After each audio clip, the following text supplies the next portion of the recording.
Kemudian berikutnya periode 3. Periode ketiga. Kemudian berikutnya periode keempat. Iya, periode keempat. Kemudian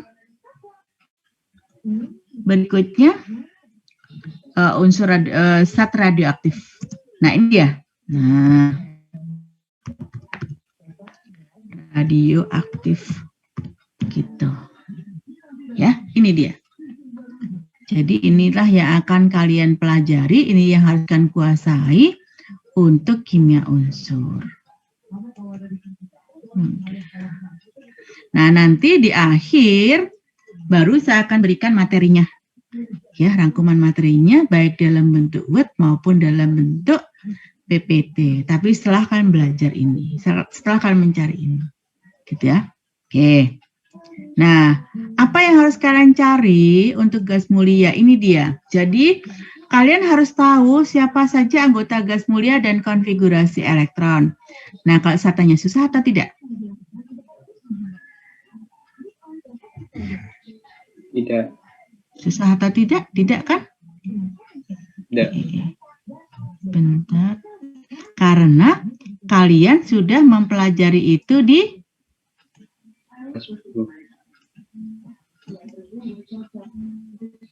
kelas 10, Bu. Di mana? Elektrolisis. Di kelas 10 waktu belajar tentang sutra atom, ya kan? Iya. Siapa Ya, saja Bu. anggota gas mulia? Heboh negara Argentina karena. Nah, itu ya. Berarti kan ini mengulang kembali. Makanya saya mempercayakannya ke kalian. Gitu ya. Jadi, siapa saja anggota gas mulia dan bagaimana konfigurasi elektronnya. Baik konfigurasi elektron menurut Bohr maupun menurut metode eksponen. Metode eksponen yang disingkat atau metode eksponen yang disingkat dan yang lainnya. Kemudian berikutnya, gas mulia itu di alam dalam bentuk apa? Misalkan ada yang dalam gas, berarti gas ya gitu. Gas mulia dalam bentuk gas. Kemudian sifat gas mulia, baik sifat fisik maupun sifat kimianya.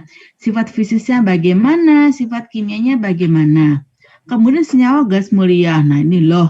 Dulu di kelas 10 belajar kalau gas mulia tidak dapat membentuk senyawa karena unsur yang stabil. Kok ada nih? Nah, cari informasinya. Kenapa senyawa gas mulia itu dibuat? Apa senyawa gas mulia pertama kali yang dibuat? Siapa yang membuatnya? Prosesnya namanya apa? Gitu ya. Kemudian yang berikutnya kegunaan gas mulia. Gitu ya. Jadi ini sesuatu yang ini. Namun, kalau kita bahas gas mulia dan senyawanya, kita harus tahu geometri molekulnya. Ya, geometri molekulnya berarti hubungannya sama konsep ikatan kimia di kelas 10. Gitu. Paham ya? Nah, misalkan ini kan buat peta konsepnya 1. Boleh. Oh, nanti aja deh dihubungkan sama halogen. Boleh juga nih. Tuh. Nah, sama lagi nih halogen. Anggota halogen itu siapa? Fuji Color berhadiah Intan Permata. Konfigurasinya bagaimana? Oh iya, elektron valensinya 7. Kecenderungannya bagaimana? Berarti menangkap 1 elektron. Oh, berarti cenderung membentuk muatan -1. Oh, bilangan oksidasinya -1 dan seterusnya. Jadi nyambung ya. Kemudian sifat halogen, sifat fisiknya, sifat kimianya, termasuk reaksi iodometrinya. Kemudian berikutnya senyawa halogen itu apa saja? Gitu. Kemudian dibuatnya bagaimana? Halogen dan juga senyawa halogen. Kemudian kegunaannya untuk apa? Gitu ya. Jadi ini yang harus kalian pelajari untuk halogen. Gitu ya. Nah, kemudian yang berikutnya alkali. Nanti dari sini kan akan timbul pertanyaan dan sebagainya. Nah, nanti saya kasih tahu hubungannya. Alkali ya sama ya, anggota logam alkali, kemudian konfigurasinya, kecenderungan sifat fisik dan kimia, logam alkali di alam dan kegunaannya untuk apa, senyawanya juga demikian. Nah, ini yang berbeda warnanya lah. Jadi logam alkali dikenali karena warna nyalanya yang spesial. Gitu. Nanti kan akan cari informasinya kalau natrium itu senyawa atau logam alkali natrium dibakar menimbulkan warna nyala apa, kalium apa.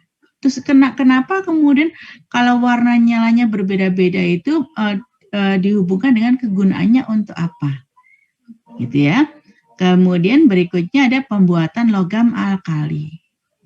Nah, kemudian di bahasan tata nama senyawa kan pernah memberi nama NaOH, KOH. Nah, sekarang lebih detail ditanya kalau NaOH dan KOH siapa yang paling kuat sifat basanya? Gitu. Kenapa sifat basanya KOH lebih kuat? Gitu ya. Kan harus tahu itu. Jadi nggak sekedar baca saja tapi buat hubungkan dengan materi yang lainnya. Berikutnya, alkali tanah. Anggota logam alkali tanah itu apa saja, konfigurasinya bagaimana, sifat logam alkali tanah baik fisik maupun kimia bagaimana. Logam alkali tanah di alam dalam bentuk apa? Kemudian senyawanya apa? Gunanya untuk apa? Gitu. Berikutnya sifat yang spesial dari alkali tanah yaitu kelarutan senyawa logam alkali tanah. Gitu ya. Nah, pada bahasan KSP, kalian masih ingat ya tentunya yang banyak dibahas adalah MgOH2, BaSO4, ya kan? MgSO4 tuh, iya ada hubungannya ya sama alkali tanah. Nah, gitu ya. Nanti dicari tuh data-datanya. Apa namanya? Kelarutan sulfatnya bagaimana, kelarutan hidroksidanya bagaimana, kelarutan karbonatnya bagaimana gitu. Dan sama dengan alkali, warna nyala alkali tanah juga bermacam-macam, spesial, gitu ya. Kalau sekolahnya lagi di Serpong, tentu akan ada percobaan uji nyala, bukan uji nyali ya, beda dikit uji nyala, gitu. Oke, Bu. Iya.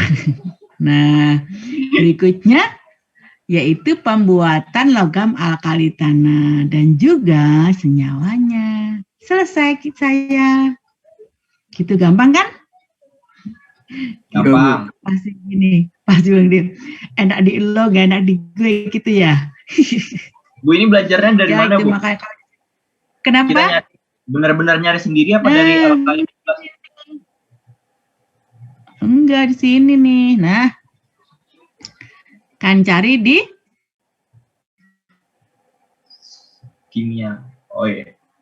Bu paket berarti.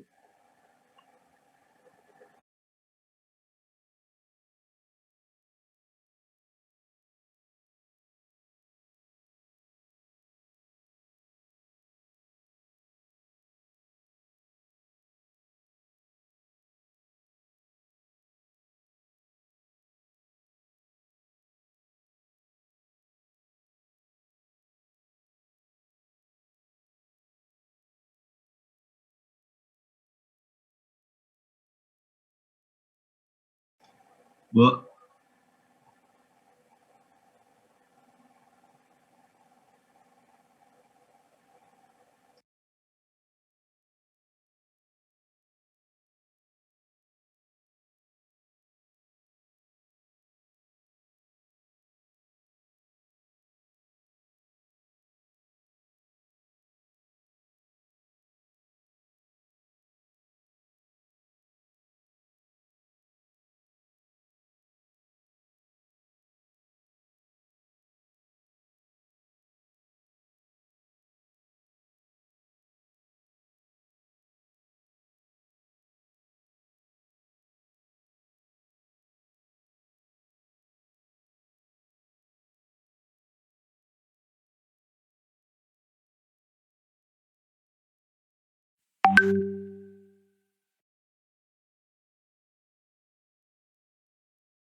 Oh, maaf. Itu apa tadi saya terlempar ya? Tiba-tiba tidak ada. Mana nih temannya gitu. Oh, sebentar. Maaf ya. Gak apa-apa, Bu. Oke. Nah, saya tadi mau masuk lagi kok. Mau bikin yang baru lo masih ada yang tadi gimana cara masuk? Oh iya lupa saya masuk lagi. Ini ya jadi kan carinya di sini nih, gitu atau di apa namanya alamat-alamat yang sebelumnya pernah saya tunjukkan. Misalkan di apa namanya mana ya di blognya Studio Belajar. Atau di apa namanya punya Pak Urip Kalteng ya, atau di saya lupa satu lagi apa ya, gitu. Ada banyak lah.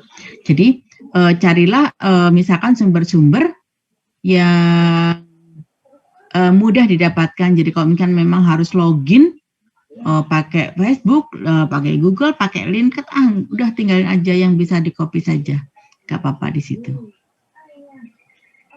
Ya, gitu. Nanti yang dari saya juga saya akan berikan. Untuk sementara nanti yang saya bagi di grup kalian yang ini dulu ya poin-poinnya. Siapa tahu nanti ternyata aku udah selesai nih sampai dengan akali tanah mau mempelajari periode 3. Ada kok poin-poin yang harus kalian pelajari juga di sini. Gitu. Ini berarti kan boleh cari dari yang lain-lain. Gitu ya. Oke, kira-kira ada yang mau ditanyakan? Bu, tadi kan yang perempuan buat mind map, yang laki-laki buat peta konsep, Bu. Iya. Bedanya apa ya, Bu? Kalau gini sebentar, saya akan kalau apa namanya peta konsep itu seperti skema. Kalau yang mind mapping itu ada jembatan keledeknya, gitu. Hampir sama tapi bentuknya berbeda, gitu. Ya. Itu nggak harus tulis tangan kan, Bu ya? Dipakai slide. Kalau sebenarnya gini. Kalau tulis tangan sebenarnya itu lebih mudah loh, kalian nanti bisa tambah-tambahkan. Tapi kalau yang apa namanya mau diketik sih silakan, karena itu akan spesial masing-masing orang, jadi nggak apa-apa. Oh iya. Oke, Bu. Gitu ya. Jadi ini adalah cara kalian mempelajari materi, gitu. Ya. Oke, Bu. Kalian gitu tulis di kertas A4 tidak bolak-balik karena itu kan dibacakan mukanya saja ya. Susah nih dapat A4-nya, tidak ketemu toko dan sebagainya, ya sudah pakai kertas folio. Nggak ada nih kertas folionya, buku gede yang disobek boleh. Gitu ya. Misalkan nggak ada A4, nggak ada folio, buku yang besar yang boxy misalkan 2 halaman kan jadi 1 kan lebar juga. Gitu ya, segitu. Asal jangan lembaran kertas apa namanya kecil seperti ini yang enggak kertas buku yang gedean. Gitu. Gitu deh. Oke. Paham ya tugas saya? Iya, Bu. Terima kasih. Makanya kalau ditanya Ibu mau ngajar kelas berapa? Kelas 12 aja karena ada ini. Oh enggak juga. Gitu. Ya. Jadi tetap kalau ada pertanyaan dipersilakan. gitu. Tapi ini jadi kimia unsur itu adalah materi yang mudah, gitu ya. Asal mau membaca saja, gitu. Dan kemudian ingat bahwa ada hubungannya dengan materi-materi yang lainnya, gitu. Tapi data saya ini lebih sulit dari stoikiometri, gitu. Jadi kalau ulangan itu ini pasti lebih sulit dari stoikiometri. Kenapa? Karena disinyalir tidak membaca. Nah, kata kuncinya itu. Jadi lebih sulitnya itu bukan sulitnya, tapi karena aku nggak baca ini, gitu. Maka ini cara saya memaksa kalian untuk membaca kimia unsur. Kalau saya sampaikan aja, ini loh apa namanya anggota gas mulia, ini konfigurasinya, sudah biasa buat kalian. Begitu. Kalau nggak ada pertanyaan, berarti kita bisa selesai sekarang. Dan kalian tetap ada di jam kimia dengan mempelajari gas mulia sama dengan alkali tanah. Kalau nanti jamnya habis, berarti saya menemani kalian by WA. Begitu ya? Oke, Bu. Sip. Oke, kita ketemu lagi. Assalamualaikum warahmatullahi wabarakatuh. Waalaikumsalam warahmatullahi wabarakatuh. Terima kasih banyak, Bu. Terima kasih, Bu. Yo, nggak semuanya hadir ya ini ya 48. Oke, nggak apa-apa.